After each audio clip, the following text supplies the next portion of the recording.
একটা মেয়েকে জিজ্ঞেস করা হয়েছিল বিয়ের আগে আর পরের মধ্যে পার্থক্য কি।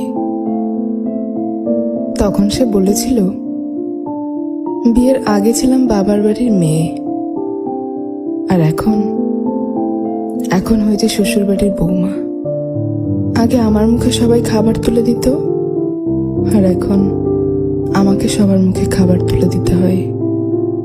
আগে একটু ব্যথা পেলে চিল্লাচিল্লি করে সারা বাড়ি মাথায় তুলে ফেলতাম, আর এখন অনেক ব্যথা পেলেও একটা শব্দ করি না।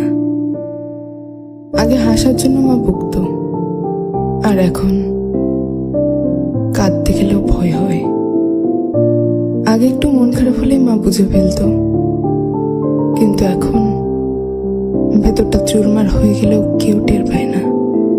আগে ভাবতাম বাইরের জগৎটা অনেক শান্তি, কিন্তু এখন বুঝি মায়ের আঁচলে নিজেই শান্তিতে ছিলাম।